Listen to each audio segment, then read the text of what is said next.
Karnataka press club ನೂತನ ತಾಲೂಕು ಘಟಕದ ವತಿಯಿಂದ ಕರ್ನಾಟಕ ಪ್ರೆಸ್ ಕ್ಲಬ್ ಕಚೇರಿಯಲ್ಲಿ ಪತ್ರಿಕಾ ದಿನಾಚರಣೆ ಮತ್ತು ನೂತನ ತಾಲೂಕು ಘಟಕದ ಪದಾಧಿಕಾರಿಗಳ ಆಯ್ಕೆ ಕಾರ್ಯಕ್ರಮ ನಡೆಯಿತು. ಕಾರ್ಯಕ್ರಮವನ್ನು ಸಸಿಗೆ ನೀರುಣಿಸುವ ಮೂಲಕ ಉದ್ಘಾಟಿಸಿದ ಕರ್ನಾಟಕ ಪ್ರೆಸ್ ಕ್ಲಬ್ನ ರಾಜ್ಯ ಉಪಾಧ್ಯಕ್ಷರಾದ ಸುರೇಶ್ ಹಲಿಗಿ ಅವರು ಮಾತನಾಡಿ, ರಾಜ್ಯದಲ್ಲಿ ಪತ್ರಿಕಾ ಮತ್ತು ಮಾಧ್ಯಮದವರಿಗೆ ಸರ್ಕಾರದಿಂದ ಯಾವುದೇ ಸೌಲಭ್ಯವಿಲ್ಲ. ಕೇವಲ ಮಹಿಳೆಯರಿಗೆ ಶಕ್ತಿ ಯೋಜನೆಯಲ್ಲಿ ಉಚಿತ ಬಸ್ ಪ್ರಯಾಣ ಮಾಡುವ ಅನುಕೂಲತೆ ಇದೆ. ಆದರೆ ನಿಖರವಾಗಿ ಪ್ರತಿ ಹಳ್ಳಿಗೆ ಹೋಗಿ ಸುದ್ದಿ ಮಾಡುವ ಪತ್ರಕರ್ತರಿಗೆ ಯಾವುದೇ ಸಹಾಯ ಸಹಕಾರ ಇಲ್ಲ. ಸರ್ಕಾರ ಇಂತಹ ಪತ್ರಿಕಾ ಮಾಧ್ಯಮದವರಿಗೆ ಸಹಾಯ ಸಹಕಾರ ನೀಡುವ ಕೆಲಸ ಮಾಡಬೇಕು ಎಂದರು. ಕಾರ್ಯಕ್ರಮದ ಅಧ್ಯಕ್ಷತೆಯನ್ನು ವಹಿಸಿದ್ದ ಪಂಚಮಸಾಲಿ ಸಮಾಜದ ತಾಲೂಕು ಅಧ್ಯಕ್ಷ ಮಂಜುನಾಥ್ ಮಾಗಣಿಯವರು ಮಾತನಾಡಿ, ಪತ್ರಿಕಾ ಮಾಧ್ಯಮದವರು ಸಮಾಜದಲ್ಲಿರುವ ಹಲವಾರು ಸಮಸ್ಯೆಗಳ ಬಗ್ಗೆ ನೇರ ನಿಷ್ಠೂರವಾಗಿ ಸುದ್ದಿಯನ್ನು ಮಾಡಿದಾಗ ಮಾತ್ರ ಪತ್ರಿಕಾ ಧರ್ಮಕ್ಕೆ ಒಂದು ಅರ್ಥ ಬರುತ್ತದೆ. ನೀವು ಯಾರ ಸೊತ್ತು ಅಲ್ಲ. ಸಂವಿಧಾನದ 4ನೇ ಅಂಗ ಪತ್ರಿಕಾ ರಂಗ.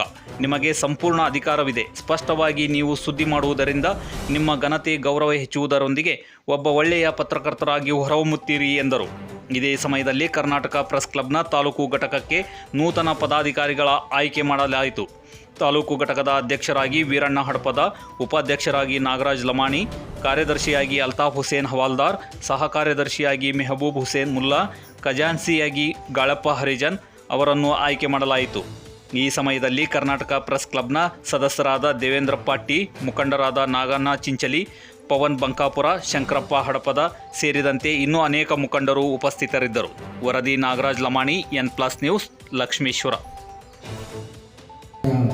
ದೇವೇಂದ್ರಪ್ಪ ಅವರೇ ಹಾಗೂ ಲಕ್ಷ್ಮೇಶ್ವರ ತಾಲೂಕಿನ ಎಲ್ಲ ನನ್ನ ಪತ್ರಿಕಾ ಮಾಧ್ಯಮದವರೇ, ಇವತ್ತು ಕರ್ನಾಟಕ ಪ್ರೆಸ್ ಕ್ಲಬ್ ವತಿಯಿಂದ ಇವತ್ತೇ ಲಕ್ಷ್ಮೇಶ್ವರ ತಾಲೂಕು ಘಟಕ ಹಮ್ಮಿಕೊಂಡಂತೆ ಪತ್ರಿಕಾ ದಿನಾಚರಣೆ